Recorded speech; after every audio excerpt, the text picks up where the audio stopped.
নমস্কার বন্ধুরা, মিনুর রান্নাঘরে আপনাদের স্বাগত। চলে এলাম আবার একটা রেসিপি নিয়ে। আজকের আমি একটা ডাটা দিয়ে পোস্ত দিয়ে একটা নিরামিষ রেসিপি করে আপনাদের দেখাবো। তার জন্য কড়াই বসিয়ে তার মধ্যে সর্ষের তেল দিয়ে দিলাম। এবার এই সর্ষের তেলটা গরম হয়ে গেছে হালকা, এর মধ্যে আমি দিয়ে দিচ্ছি একটু পাঁচফোড়ন।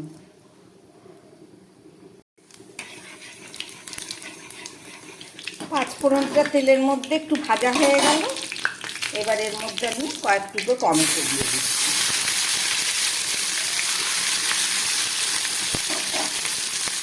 দিয়ে দিচ্ছি একটা কাঁচা লঙ্কা।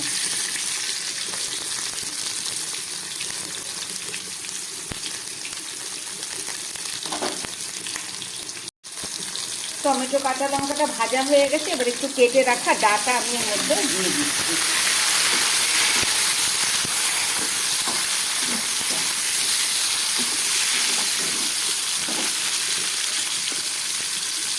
দিয়ে দিচ্ছি একটু হলুদ পরিমাণ মতো,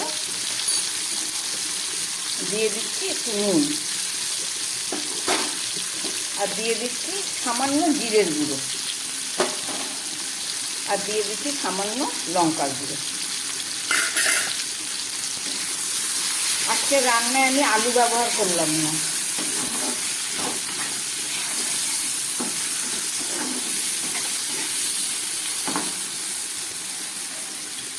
আর এখানে আমি 4টে ছোট কাঁচা লঙ্কা, 2 চামচ পোস্ত আর 1 চামচ সর্ষে একসঙ্গে বেটে নিয়েছি।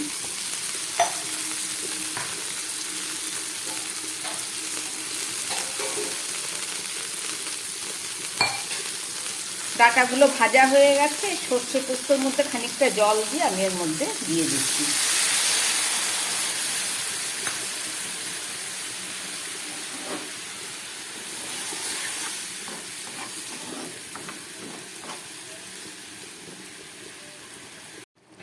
ডাটাটা ফুটে উঠেছে, 2-3 মিনিট হয়ে গেছে। এবার এই খুব সামান্য একটু মিষ্টি দিচ্ছি ডাটার মধ্যে, আর দিয়ে দিচ্ছি একটু ধনেপাতা। একদম চটজলদি একটা নিরামিষ রান্না।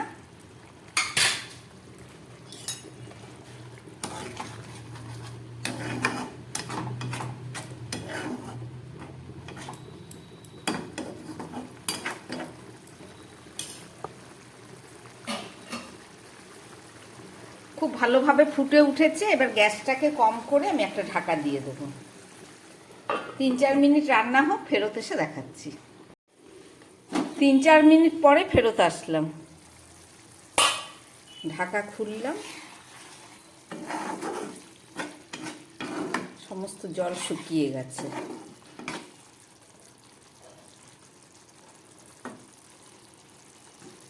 দেখুন ডাটা একদম গলে গেছে, বেরিয়ে যাচ্ছে বীজ।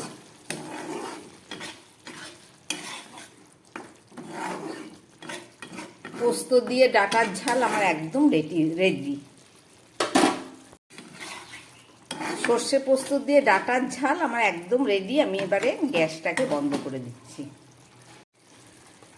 গ্যাসটা বন্ধ করে একটা ঢাকা দিয়ে দিচ্ছি। 2 মিনিট পরে ফেরত আসছি।